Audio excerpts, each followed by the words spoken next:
To prepare for our Alma Woodsy Thomas painting, we're first going to do a rough draft.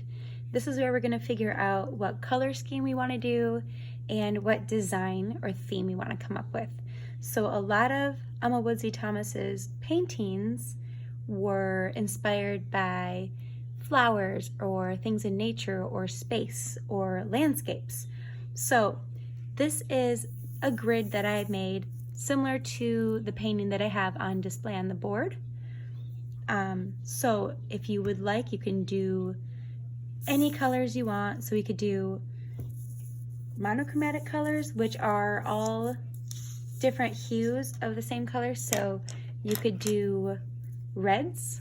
So if you want, you can kind of map it out on your sketchbook or on a scrap piece of paper. But let's say I'm going to do red, and maybe I'm going to do more of like a cherry red or a maroon red, or you can choose to do all of the warm colors. So got some orange, we got red and yellow, or you can choose to do all of the cool colors. We got purple, we can do some green and blue, or you could choose to do all the secondary colors: green, orange, and purple. Or you can choose to do all the primary colors. There's yellow, red, and blue. And then there are the analogous colors, which are colors that are close to each other on the color wheel. So we could do blue, green, and yellow. And that's using two primary colors to make a secondary color. It's totally up to you. There are so many different variations, and you can always do more than one.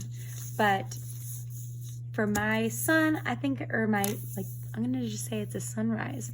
I'm gonna start with an orange sun in the middle. So I'm just gonna color it. It doesn't have to be perfect. This is just for you to get an idea of what you wanna do. So for this one, I think I'm just gonna do some warm colors for this one. And I might fade out too cool. We'll see. And this is why we're doing this, just so that we can figure out what we want to do before we start painting. So we know what colors we need, so we're not wasting a bunch of paint, and we know what design we're going to go with. So here's my orange sun. Now I'm going to do some yellow dashes. So there's a variety of different types of dashes you can do, and I'll show you more of that when I show you the painting demonstration tomorrow. But right now I'm just kind of figuring out what to do here. Now I'm gonna do some red, and maybe I'll just do more like vertical shapes, vertical rectangle shapes.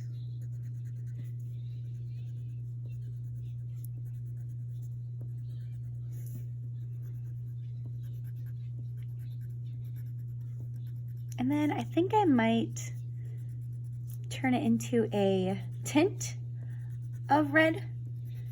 So a tint of red would be to add white to the red, and that would be pink. So I'm going to find a good pink to use. And I'm just using these dashes as kind of a guide. While you're doing this, you're gonna have white and black to work with. So you can lighten your colors, you can darken your colors. There are so many options. All right, and now I think I'm going to start adding some cool colors. So I'm gonna add this reddish color.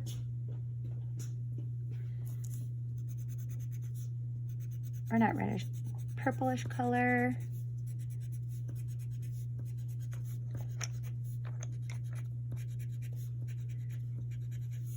And while you're doing this, I'm kind of making my gaps further apart, but when we start painting, we can make our dashes a lot closer, similar to the Alma Thomas's paintings that she did. But it's a rough draft, so it doesn't have to be perfect. This is just to get your ideas out on paper. Now I'm gonna add this blue.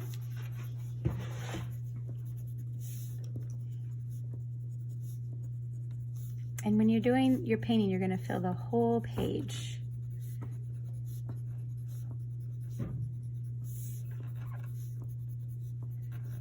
Doing some squiggles just so I'm not wasting all your time, but it's sort of similar to coloring or drawing a mandala. It's pretty meditative and calming to do these repetitive shapes in this circular motion and making it pretty symmetrical. It's actually really fun to do.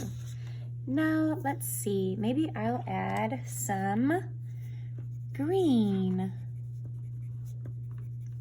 sort of turning into a rainbow theme. But you see a lot of these colors in nature. They just go so well together. And of course you can do different tints while you're painting, change it up a little bit. Now I'm gonna add maybe like a dark blue to fill in all of this space.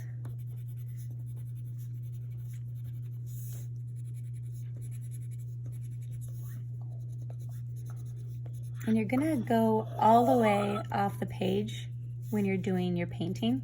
So it's gonna be implied that the circle continues outside of the painting. Okay, now for this one, I have landscape examples that I printed out, just different photos that you can look at to inspire you, to give you some ideas. But you can do a landscape, you can do the stripes, similar to what Alma Woodsy Thomas did, or you can do another circle. Some of her paintings had half circles, like it almost looked like a corner sun. You can do something similar to that. I'm going to do sort of a mountain range. So a lot of Alma Woodsy Thomas's artwork was very abstract. So you're not going to add a ton of detail. Just enough so you can kind of see what it is, but the object is to show color. I'm going to add some more tints of that blue. Continue these triangular shapes.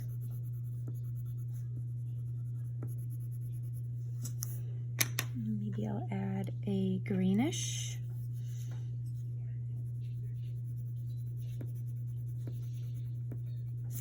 And then I'm gonna fill the whole page. But I know I'm taking a lot of your time, so I'm not gonna do all of that. But let's say I wanted to do a sunset. So let's say the sun is setting right here. I'm gonna do some horizontal dashes here, leading into orange. And I'm gonna actually continue that on this side of the paper.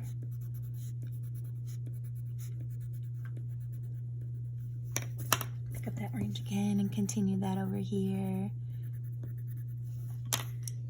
And then I'll move on to a different color orange, a different tint. This one actually seems to have a little bit more yellow in it.